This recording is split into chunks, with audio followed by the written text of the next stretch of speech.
राजेश रोज की तरह आज भी बस स्टॉप की तरफ भाग रहा था। अरे लगता है आज भी बस छूटी जाएगी। भाग राजेश भाग। और राजेश और भी तेजी से भागने लगता है। तभी उसकी पहचान का एक आदमी साइकिल से गुजर रहा था। अरे राजेश, अरे क्या हाल चाल है? अरे भाई हाल चाल तो तू देख ही रहा यार, 7 बजने ही वाले, बस थोड़ी देर में बस आने वाली होगी।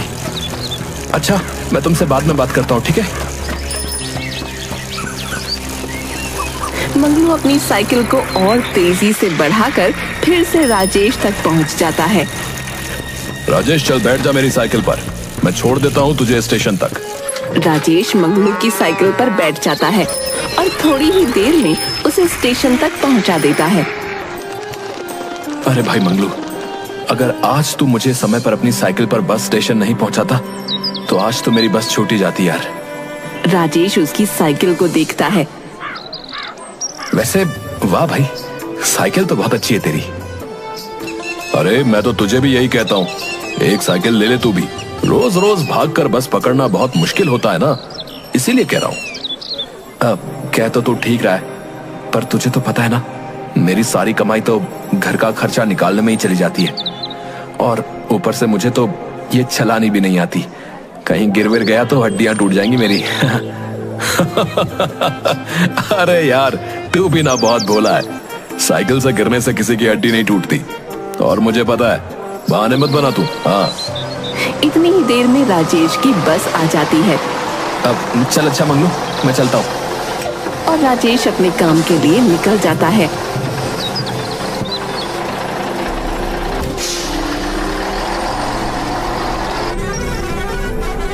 वैसे मंगलू कह तो ठीक रहा था, अगर मैं भी साइकिल ले लूं तो रोज रोज इस बस का इंतजार नहीं करना पड़ेगा, और इस बस के लिए भागना भी नहीं पड़ेगा, और फिर अगर बापू को दवाखाने ले जाना पड़े तब भी आसानी ही होगी। पर अब इतने पैसे कहां से लाऊं? अगले दिन फिर से राजेश बस पकड़ने के लिए चलता है और आज फिर उसे मंगलू मिल जाता है। अरे राजेश, अरे चल आजा भाई, मैं तुझे अपनी साइकिल से छोड़ देता हूँ। राजेश बिना हिचकिचाहट के मंगलू की साइकिल पर बैठ जाता है। दोनों बातें करते हुए बस स्टेशन की तरफ जाने लगते हैं। अरे मंगलू यार, मुझे भी चलाना सिखाना तेरी साइकिल। हाँ क्यों नहीं भाई, चला जा। फिर राजेश हर रोज मंगलू की साइकिल से साइकिल चलाना सीखता है। एक दिन मंगलू और राजेश दोनों साइकिल से जा रहे थे। भाई राजेश, अब तो तू साइकिल भी चलाना सीख गया यार, अब तो कम से कम साइकिल ले ले भाई। भाई मैं तो तेरे ही भले के लिए बोल रहा हूँ। देख, विजयवाड़ा से सोमनगर तक पैदल आना जाना कितना मुश्किल होता होगा ना, और फिर अगर ऊपर से बस छूट गई तो और भी बड़ी मुसीबत। फिर जाओ काशीपुर तक पैदल। मंगलू सोच तो मैं भी रहा हूँ नई साइकिल लेने की, पर अरे परवर कुछ नहीं यार, बस एक बार ले लेगा तो दूसरी बार सोचना ही नहीं पड़ेगा। तू चाहे तो मैं दिलवा सकता हूँ तुझे साइकिल। वैसे तेरी ये साइकिल तू कितने में लेकर आया था?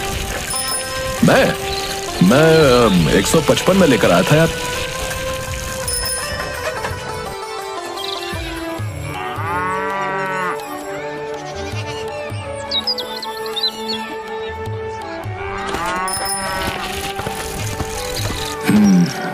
मंगलू की साइकिल 155 रुपए की थी, और अभी मेरे पास 70 रुपए। कपड़े और मेरी जरूरत का सामान बाद में खरीद लूंगा, तो इस हिसाब से मुझे 85 रुपए और जमा करने होंगे। इस महीने की तनख्वाह में तो घर का सारा सामान लाना है, और अगले महीने बापू को फिर से डॉक्टर को दिखाना है, तो 2 महीने तो साइकिल आ ही नहीं पाएगी। और उसके बाद 75 रुपए जमा करने में मुझे कम से कम 1-2 महीने तो लग ही जाएंगे। और हाँ, अब से मैं अपने ऊपर एक आना भी खर्च नहीं करूंगा, चाहे कुछ भी हो जाए।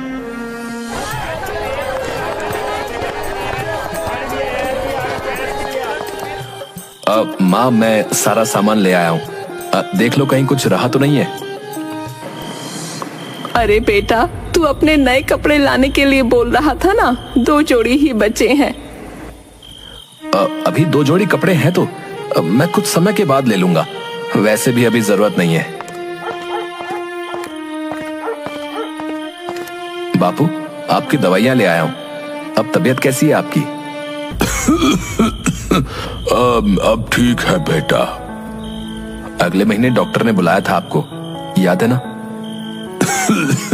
हाँ हाँ बेटा, मुझे याद है। और तू बता, तेरी नौकरी कैसी चल रही है? अब ठीक चल रही है बापू। अब क्या हुआ, कुछ कहना चाहता है? नहीं बापू, ऐसी कोई बात नहीं है। तू खुद को इतना नहीं जानता जितना मैं तुझे जानता हूँ। चल अब बता, किस बात से परेशान है? बापू, वो ऐसा है कि मुझे एक नई साइकिल लेनी है। क्या ये कैसी होती है बेटा? अरे पगली, उसमें 2 पहिए होते हैं और उस पर बैठो तो चलने लगती है। अच्छा, सच में ऐसा भी कुछ होता है? तो ले आ बेटा। अरे नहीं माँ, वो मंगलू है ना, पास वाले गांव में रहता है। वो बता रहा था कि उसने 155 रुपए में साइकिल ली थी।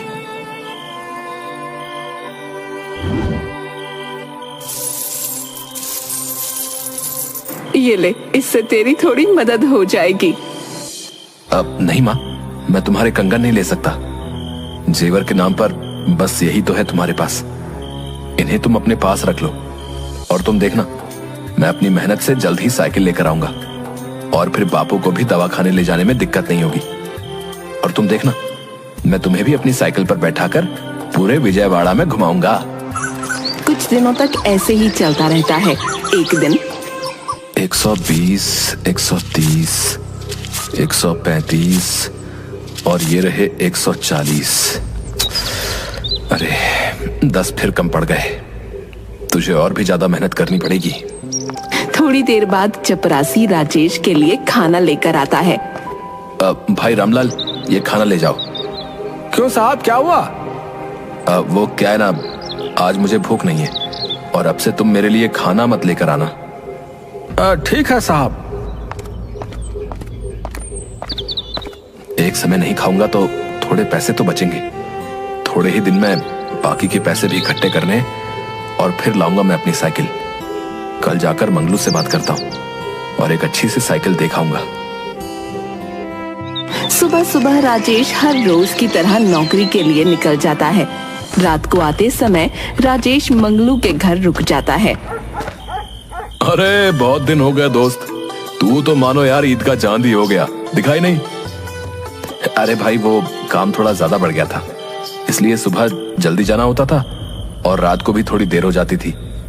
अच्छा सुन, तूने जो साइकिल के बारे में कहा था, तो चलेगा मेरे साथ साइकिल खरीदने? अरे नेकी और पूछ पूछ, कब लेनी है तुझे साइकिल? अभी थोड़े पैसे और जमा कर लूं, फिर चलेंगे। बस 1-2 हफ्ता और। अच्छा ठीक है, अगर कुछ जरूरत पड़े तो मुझे बता देना। राजेश और पैसे जमा करने के लिए और भी ज्यादा मेहनत करने लगता है। 1 हफ्ते बाद राजेश फिर से मंगलू के यहाँ पहुँच जाता है। अरे मंगलू, अरे चल जल्दी निकल बाहर। अरे क्या हुआ भाई, आज इतनी सुबह सुबह कैसे याद किया यार? और इतना चाय क्यों रहा है? अरे वो मैंने तुझे कहा था ना कि अगले हफ्ते नई साइकिल लेने चलेंगे, तो चल हो जा तैयार। आज मैंने दफ्तर से छुट्टी ले रखी है। अच्छा ठीक है, मैं नहा धोकर चलता हूँ तेरे साथ। फिर थोड़ी देर में मंगलू और राजेश दोनों शहर साइकिल लेने के लिए पहुंच जाते हैं। अरे दादा, एक अच्छी सी साइकिल लेनी है। अरे आइए आइए, ये देखिए हमारी दुकान की साइकिल। आपको कौन सी चाहिए? अरे दादा, वो सब तो ठीक है, पर आप तो सिर्फ मुझे इतना बताओ कि साइकिल पड़ेगी कितने में? आपके लिए मात्र 180 रुपए में। क्या 180 में? अरे पर भाई, ये मंगलू थोड़े दिन पहले 155 में साइकिल लेकर गया था और अब 180 में इतनी महंगी? अरे भैया, तो महंगाई भी तो कितनी बढ़ गई है।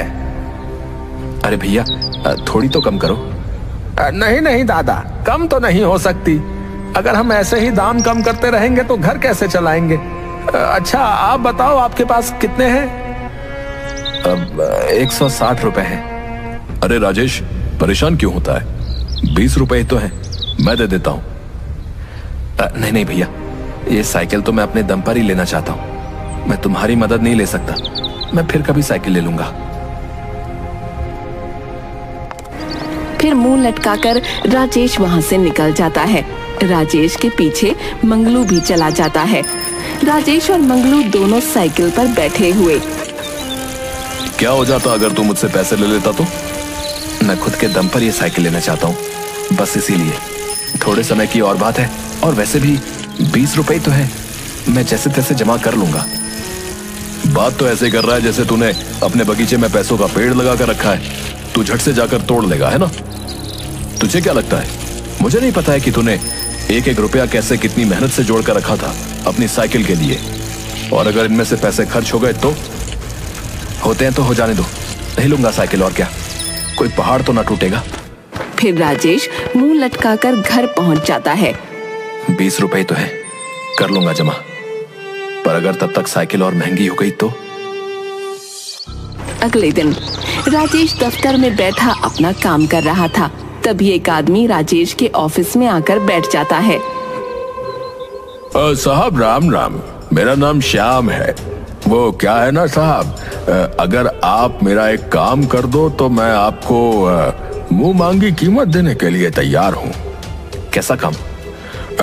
बस इस कागज पर दस्तखत करने हैं। इसमें लिखा है कि सोमनगर की सारी जमीन मेरे नाम पर है, ना कि मेरे भाई जुगनू के। नहीं साहब, मैं ये नहीं कर सकता। आप जा सकते हैं। अब सोच लो, मैं मुंह मांगी कीमत देने के लिए तैयार हूँ। सोच लिया, आप जा सकते हैं।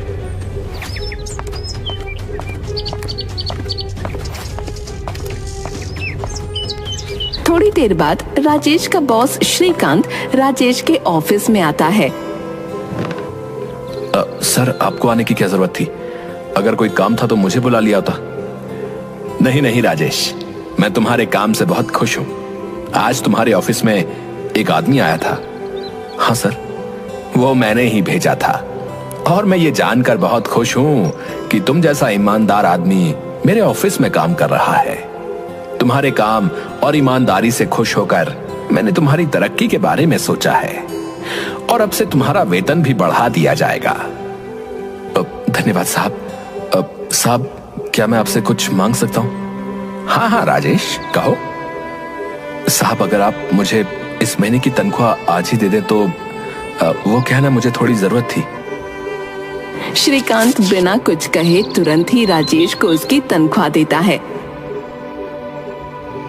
राजेश पैसे लेकर खुश होकर फिर से उसी साइकिल की दुकान पर पहुंच जाता है। दुकानदार राजेश को देखकर तुरंत पहचान जाता है। अरे बाबू, आज अकेले ही आए हो? हाँ दादा, वो जो साइकिल थी ना, वो मुझे दे दीजिए। अरे हाँ हाँ, ये लीजिए बाबूजी, 180 रुपए की है। याद है ना आपको? याद है मुझे। ये लो तुम्हारे 180 रुपए। और राजेश खुशी से झूमते हुए साइकिल पर बैठकर अपने गांव की तरफ बढ़ने लगता है। राजेश खुशी से कभी साइकिल की घंटी बजाता तो कभी कुछ गुनगुनाने लगता और साइकिल को बहुत तेजी से चलाने लगता है। राजेश जैसे ही साइकिल की घंटी बजाते हुए अपने गांव में पहुंचता है, कुछ कुत्ते राजेश की साइकिल को देखकर भौंकने लगते हैं। अरे बाप रे, इतने सारे कुत्ते! गांव के सभी लोग साइकिल को देखकर बहुत हैरान होते हैं।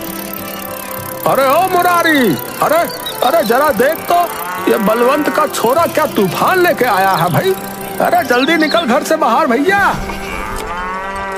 गांव में एक बैलगाड़ी हाँकता हुआ आदमी निकल रहा था। राजेश उसके पास से बहुत तेजी से साइकिल लेकर निकलता है। अरे ई का था। राजेश साइकिल चलाता हुआ अपने घर पहुंच जाता है और घर के सामने खड़ा होकर साइकिल की घंटी बजाता है। राजेश की साइकिल को देखकर सभी गांव वाले इकट्ठा हो जाते हैं। माँ, बापू, अरे जल्दी देखो, मैं अपनी साइकिल ले आया। अरे ओ भैया, ई का नहीं बला है? काका, ये साइकिल है, साइकिल। का है साइली? अरे काका, साइली नहीं, साइकिल साइकिल। हाँ, ये मुँह अंग्रेज तो चले गए, पर अंग्रेजी यही छोड़ गए हैं। साइली ये कोई नाम होता है भला? बताओ, इसका नाम तो बिल्लो रानी होना चाहिए। अरे वाह भाई, है? क्या नाम रखा है, बिल्लो रानी, है? वाह।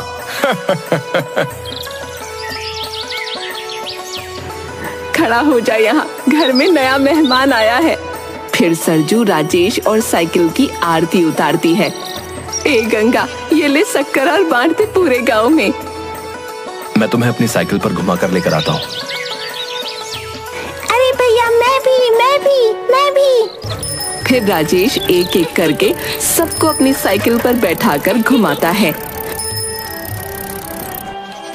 अरे वाह बेटा, है? तेरी साइकिल तो बहुत अच्छी है, कुछ भी कहो, मजा आ गया। हाँ। अगले दिन राजेश ऑफिस जाने के लिए तैयार हो जाता है और अपनी नई साइकिल बिल्लो रानी पर बैठकर जाने लगता है। अरे बेटा, मुझे जरा पास के गांव में थोड़ा काम था, क्या मुझे अपनी बिल्लो रानी पर छोड़ देगा? हाँ काका, क्यों नहीं, आओ बैठो। दफ्तर से आते समय आज तो मंगलू को भी अपनी साइकिल दिखाऊंगा, वो भी बहुत खुश हो जाएगा। और मंगलू के घर पहुंच जाता है और अपनी साइकिल की घंटी बजाने लगता है। अरे वाह, नई साइकिल, चलो आखिर तूने साइकिल ले ही ली। कुछ दिनों तक ऐसे ही चलता रहता है। अब जिस किसी को भी दूसरे गांव जाना होता, वो राजेश की साइकिल पर बैठकर चला जाता और बच्चे तो मजे के लिए ही बैठ जाते। एक दिन राजेश और उसका पूरा परिवार खाना खाते हैं। खाना खाते हुए बातें करते हैं। अरे बेटा, तेरी साइकिल आने से तो पूरे गांव में नई रौनक आ गई है। हाँ, और वो क्या नाम रखा था इसका? बिल्लो रानी। तभी एक लड़का दौड़ता हुआ आता है। अरे बलवंत चाचा, राजेश भैया सभी को पटेल साहब ने चौराहे पर बुलाया है। थोड़ी देर में सभी चौराहे पर पहुंचकर इकट्ठा हो जाते हैं। मैंने आप सबको ये बताने के लिए बुलाया है कि पास में कुछ गांव मिलकर साइकिल की प्रतियोगिता कर रहे हैं। हमारा विजयवाड़ा कभी भी किसी काम में पीछे नहीं रहा है और मैं ये चाहता हूं कि इस बार भी हम सबको दिखा दें कि हम किसी से कम नहीं हैं। राजेश, हमारे गांव में बस तुम्हारे पास ही साइकिल है और तुम्हारे अलावा पूरे गांव में किसी को भी साइकिल चलानी नहीं आती। तो मैं ये चाहता हूं कि हमारे गांव की तरफ से तुम इस प्रतियोगिता में भाग लो और बता दो सबको कि हमारा विजयवाड़ा किसी से कम नहीं है। ठीक है पटेल साहब, पर प्रतियोगिता कब है? आने वाली पूर्णिमा के दिन सोमनगर में मेला है और इस मेले में प्रतियोगिता भी रखी गई है। पूर्णिमा के दिन सभी लोग मेले में इकट्ठा हो जाते हैं। फिर राजेश अपने सभी बड़ों का आशीर्वाद लेता है। थोड़ी देर में प्रतियोगिता शुरू हो जाती है और सभी अपनी अपनी साइकिल पर बैठकर समाप्त रेखा की तरफ बढ़ने लगते हैं। वो देखो, हमारा राजेश सबसे आगे है।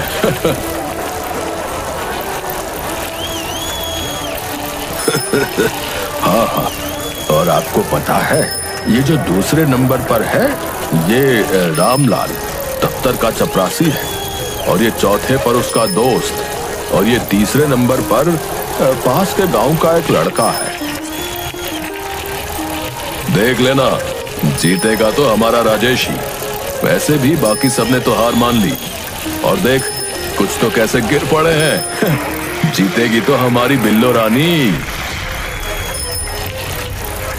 राजेश जैसे ही समाप्त रेखा पर से थोड़ी दूर होता है, अचानक ब्रेक मारकर रुक जाता है।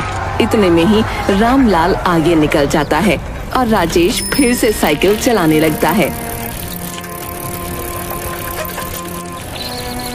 अरे अरे, ये क्या किया इसने? साइकिल क्यों रोक दी? और ये चपरासी, इसको जिता दिया। हे भगवान, इसकी मति तो नहीं मारी गई। प्रतियोगिता के कुछ देर बाद फिर से सभी लोग गांव के चौराहे पर जमा हो जाते हैं। अरे मूर्ख राजेश, तुझे अंदाजा भी है तूने क्या किया? तूने जानबूझकर उस चपरासी को जिता दिया। क्यों किया तूने ये? पटेल साहब, मुझे माफ कर दीजिए कि मैं ये प्रतियोगिता हार गया, पर हम सब तो सिर्फ विजयवाड़ा को बड़ा बताने के लिए प्रतियोगिता में जीतना चाहते थे। लेकिन रामलाल, उसकी माँ की आंखों का इलाज करवाना बहुत जरूरी था। वो इतना खुदगर्ज है कि उसने कभी किसी से मदद नहीं ली। अगर इस प्रतियोगिता में मैं जीत जाता तब भी मैं चाहकर भी उसकी मदद नहीं कर पाता। इसलिए मैंने ये फैसला लिया। शाबाश मेरे बच्चे, मुझे गर्व है तुझ पर। आज तूने मुझे हार कर भी जिता दिया।